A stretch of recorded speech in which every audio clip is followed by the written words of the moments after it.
Generally, we see advice online for how you can make better music. But today I want to do the opposite of that. I want to give you 10 ways that you can make bad music. But more importantly, I want to explain why that might actually be beneficial for your creativity.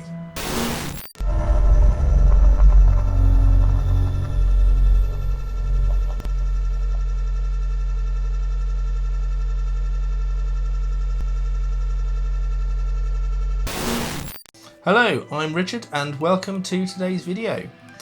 So when I say making bad music, I don't mean lazy, I don't mean careless or anything like that. What I'm talking about is unpolished, unfinished, uncomfortable, maybe things that just seem wrong. Trying to avoid what we might perceive as bad music is probably one of the fastest ways to stop you from making any music at all. Now, modular synth kind of sits outside of the world of good and bad because you can do so much with it and you make so many interesting things that many people probably would consider just noise. And a lot of the music that I make, people might consider to be just noise or bad.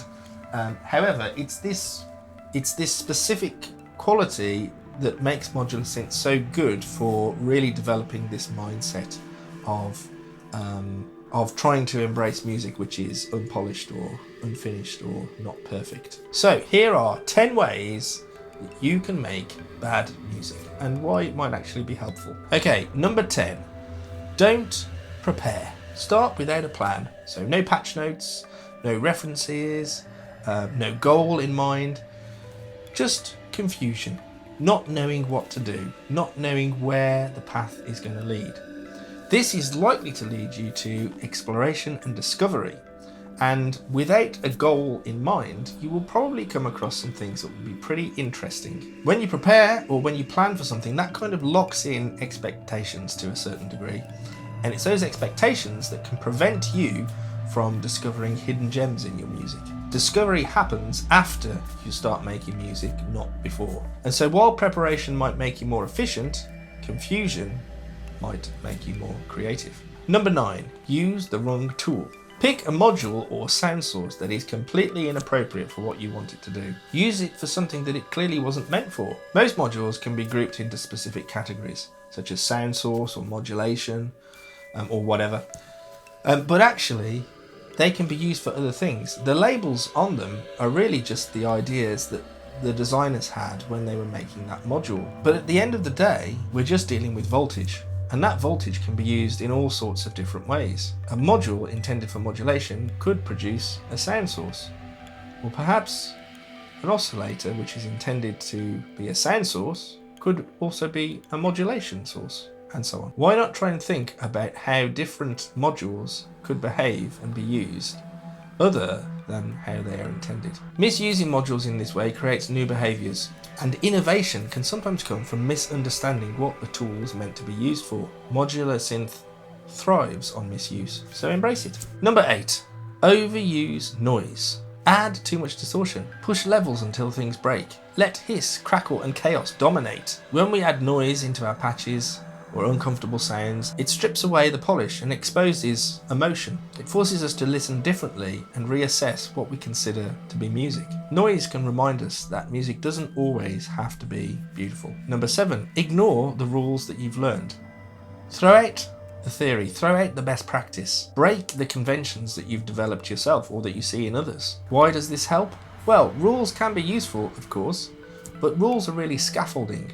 They enable you to get started, they enable you to develop ideas, but sometimes it's useful to just throw those away and follow where the sound leads you. Rules are not destinations after all, and oftentimes creativity starts when rules stop protecting you. So number 6 is in some way related to number 8, and that is to make it uncomfortable. So let things be too loud, let things be too slow or too fast. Don't smooth over the awkward parts of the patch. Discomfort in a patch makes things interesting, because then when the comfort returns, if it returns, it really hits home.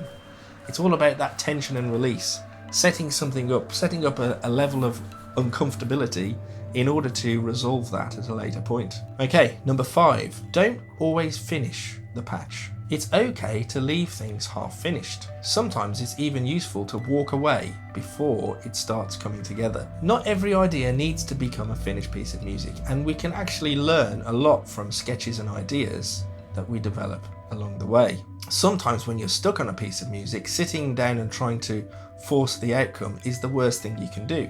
You need to go away, do something completely different, come back to it a few days later and see what kind of mindset you're in then and what that brings to the patch. Modular doesn't always have to be about closure. What's more important is exploration. And exploration doesn't come from always finishing, but from always leaving a question unanswered. Number 4, break tuning. Try detuning your oscillators. Try drifting away from equal temperament. Try an alternate tuning. Let the pitch wander and warble. Again, when we have pitches that we quite often associate with Western pop music or rock music or whatever, it makes our patch sound comfortable to a certain degree by adding in or by adjusting those pitches so that they're a little bit out of tune. We can make the patch more interesting. I like to do this by quantizing microtonally rather than the standard 12-tone equal temperament system. But there are lots of ways that you can make the pitches of your patches sound uncomfortable. And of course, life isn't always in tune, so why should music be? Number 3, repeat yourself. We're often told not to repeat ourselves. I'm sure I've said that before on this channel, but actually sometimes repeating yourself too much over and over again can be beneficial. If you loop the same thing endlessly, if you let boredom set in, that repetition will start to reveal where subtle changes can happen. Or maybe even that you'll start to notice subtle changes that you didn't notice before. Minimalism teaches deep listening, and that allows us to think more creatively about the patch. Boredom is not necessarily a dead end, but a doorway to more creativity. Number 2, show it too early. So show your unfinished work. Show your imperfect ideas, share them with people and ask for feedback. Let people hear it before it's ready. Practice being vulnerable with your music. It's hard to share something and accept feedback or criticism, and so by practicing that, by letting people hear things as you're working on them, develops resilience. And so sharing things with people before they're finished helps to develop a certain level of resilience. And also that feedback can help shape the direction of the patch and the music overall. Even here on YouTube, sometimes it's helpful to share things that are works in progress, because people will often connect not with perfection, but with the process and seeing your work develop over time. Okay, number 1, and this is possibly the most important of all and why it's the last one. Stop caring if your music is good. It doesn't matter whether it's good, it doesn't matter whether you think it's good, it doesn't matter whether other people think it's good. All that matters is that you are making music. So let go of taste, let go of approval, let go of the thought of will people like this. Why is this important? Well, good is a moving target. Good is something that you can never truly hit. What is more important and what lasts for longer is meaning, and what your music means to you and what it means to other people. The moment that you stop trying to make good music is the moment that you start making music which is true to yourself. And at the end of the day, that's the best music that you can ever make. Okay, so those are my 10 thoughts on making bad music. So this isn't about lowering standards, it's about removing fear. Fear that you'll be judged, that your music is bad. When working with modular synth, I like to think that modular synth doesn't really reward control that we exert on the music that we're making. It rewards attention. The attention that you're paying to the music as you make it.